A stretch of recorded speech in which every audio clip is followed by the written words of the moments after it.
Hello everyone and welcome back. I'm Duke Silver. Today we're going to be playing Fisher King once again. So Fisher King gets a free level 6 treasure at level 5. So yeah, I mean I've played this quite a few times already. If you've been around, you've seen probably quite a few Fisher King games. I do. It's definitely my most played hero. But yeah, I ran a poll on my community tab yesterday, asking what you wanted to see as my next video, and this is it. So this is the poll winner. I guess I won't spoil it for those of you that didn't see the poll, but yeah, I think I'll try and do polls like semi-regularly. If that's something that interests you, please let me know in the comments and whatnot. But yeah, we start off with a couple demons. We get our flipped over free prince, of course, and we've locked a demon deal for this turn as well. I do like taking treasure. Normally I wouldn't combine the demon this early, just because it kind of makes you weaker. Spending 6 gold for only having twice as many stats as the base demon just isn't that great, and having 2 of the small demons is better with a Harbinger on level 3. So, but because we are Fisher King, there are a couple level 2 treasures that I would be looking for, namely Bottled Ship, for because it just gives you an extra option when you hit your hero power on level 5. Seeing 2 level 6 treasures instead of just getting 1 random one is so much better. And also, of course, the gingerbread muffins treasure is also nice. Getting +3 hero attack just increases your likelihood of ties by a fair amount. And yeah, you just want to stay healthy with any hero, but even more so with a hero that doesn't get any kind of hero power until you get to 5.0. We get a couple of fluffs in this shop. It's a little bit late, but I decided to go for it.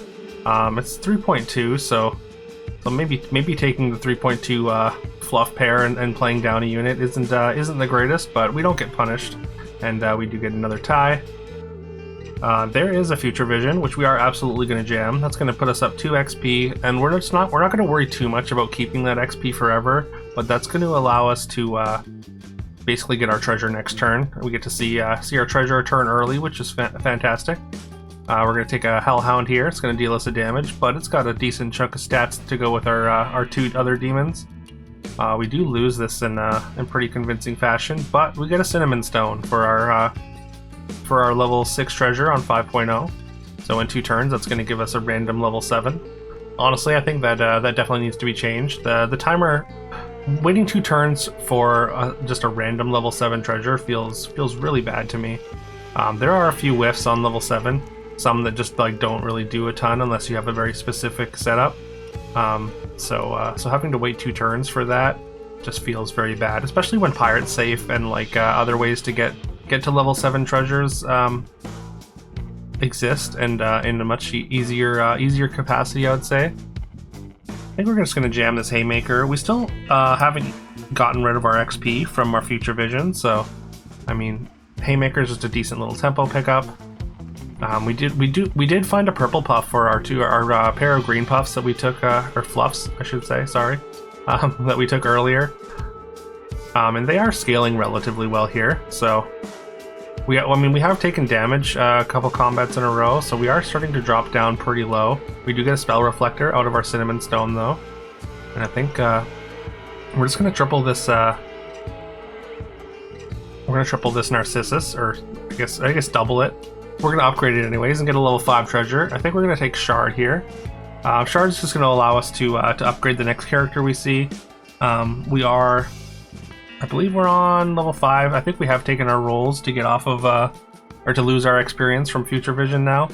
And also we get a level 4, we get a triple on our Hellhound, which is a level 4 treasure. That's going to give us Odin's Ravens, which is a fantastic pickup with our Spell Reflector, because all our... we just get a bigger mana pool, and we just want to cast a bunch of spells now. And we're going to burn our Shard on Crystal Sage. We're not going to wait till level 6 or anything. That's just going to really pay us off for casting a ton of spells. It's going to give all our mages +2/+0 every time we cast a spell. So again, just really good here. Here's a spell book. We're going to take this spell book. It's going to give our Succubus +1/+0 for each spell cast. So every spell reflected spell is going to be +8/+0. It's not a mage, so it doesn't get a ton of scaling from the Crystal Sage, but you can see just in that 1 turn, our Crystal Sage got very large. I think it has 60 something attack just in a single turn after buying the Crystal Sage as well. So imagine if we spend a full turn just casting, how big it'll get. Speaking of how big it'll get, let's grab this apprentice owl with the spell reflector. Like, it's gonna just grow in leaps and bounds here. So, normally you want to be scaling an apprentice owl from very early, but I think it's definitely worth jamming this apprentice owl. Go for a level 3 treasure. Really hoping for a crystal seer there, or a seer's sphere. Just so we can, of course, like just fill up our shop every time we cast a spell, and just allow us to see a lot more spells. But unfortunately, we don't see it. We do take the treasure that lets us survive if we manage to take a loss here, which I mean, we're winning combats relatively handily at this point, so it's just kind of a backup just in case kind of thing. But yeah, we get to triple our purple puff, which is going to give us Merlin's staff. That's going to allow us to double every spell that we cast. And so the way that it works with spell reflector, for those that don't know, so whatever we target, targeted spell we target on our board, it's just going to cast it twice on the first intended target, and then cast it once on everything else. Unfortunately, it doesn't cast it on everything twice. That'd be a little bit broken maybe, but you'd sure get a lot of scaling. Speaking of scaling, we get a rummage here and just cast every spell on the shop with our Crystal Sage's cost reduction, as well as the Odin's Raven. We're getting spells for relatively cheap here, -3 cost anyways. It would be really great to have like a Seer Sphere, just to be able to see a lot more spells, but we get so many spells per cast that I think we're okay. Even though we do have to spend a fair amount of gold rolling, we do get double gold from our coins and demons deals though. We did pick up a Fire Mage, which is a mage, and you can see how fast its attack is growing. Speaking of growing, we're gonna grab and double cast this Titan's Flowers. This is exactly the spell we wanted to see onto the Apprentice Owl. We picked those Apprentice Owl ups in the last like 2 or 3 turns, and look at the size of them already. That one, our big one's already at 300 HP. So every subsequent Titan's Flowers that we see is gonna really grow these Apprentice Owls by again, like I said, leaps and bounds. And we're just looking to cast every targeted spell. I mean, more Hecate's would be nice. We do have one, but yeah, honestly, we just want Titan's Flowers. Titan's Flowers just to keep doubling our our Apprentice Owl's toughness. That's kind of I think that's kind of the way to win with mages, is just make Apprentice Owl completely out of reach for most comps. Speaking of Titan's Flowers, there is another one. We're going to cast all our other castable spells first, as Titan's Flowers does drain our mana, so just throw a couple other spells down first. And yeah, there we go. Over 1,000 health now on our big owl. That's a pretty large hunter's board, but not quite big enough. They even have Zeus's Lightning, and our owl still just kind of stood tall there.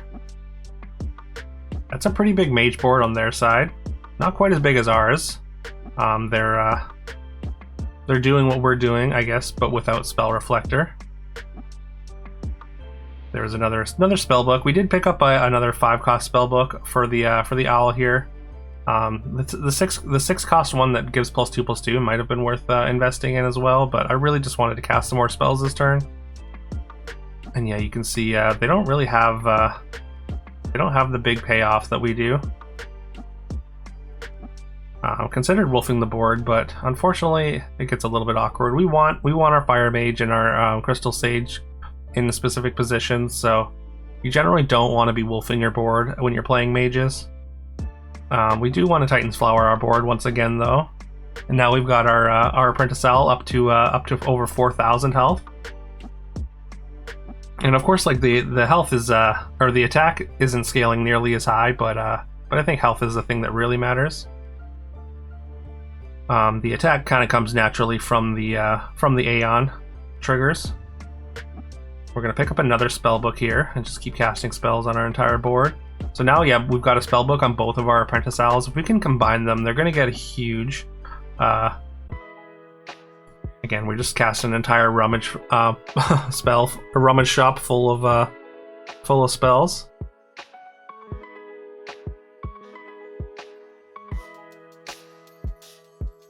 And yeah, not much to say about what's going on. I mean, we're just casting spells, just scaling, just doing our classic mage thing. There's a pretty big hunter's board once again. Not quite big enough to even bust through our front line though. But yeah, the doppelganger ruined or dying breath ruined Sherlock was it's a little bit scary usually when you're staring across the board from it, but again, we make very short work of that powerful board. There's another Titan's Flowers, so we're really hitting them at this point. And yeah, there we go. We're in the 5-digit mark now for health on our Apprentice Owl. They do have a mirror on the wall over there, which is definitely a concern, because if they have the mirror in the wall in the same spot as our giant giant Apprentice Owl here, then that things can get very awkward. They did not put it in the or they didn't place their mirrors in the wall on the correct spot to get our biggest character, but they're still plenty big, and their Frank summons are just perfect for them there, summoning a mirror on the wall directly onto where our Apprentice Owl is. We could try and play like the shell game and try and move our Apprentice Owl around, but I feel like they're probably going to hide both their Franks behind the chair. So I think we're like, it's in our best interest to just leave our Apprentice Owls where they are as well, because I don't think they're going to be putting the owl or their mirrors back there, and they don't. They did combine their mirror though, which got quite large, but not quite large enough to take out our front line. But once again, they get very, very fortunate with their Frank summons. They summon another mirror on the wall directly onto the same spot as our giant owl. So really frustrating there. We get very unlucky combat RNG. The summons and attack order I don't think could have gone better at all for the opponent there, and we just end up getting scammed and get second place. So there we go. That's what won the poll. Second place mages. It's so hard to finish games. Even like high roll mages like this. Like this is a great board. I think this beats most boards, but I just can't seem to get across the finish line with this comp. But yeah, let me know if you enjoyed that. Please leave a like, comment, subscribe. I'd very much appreciate that. I hope you have a fantastic rest of your day, and I'll see you tomorrow.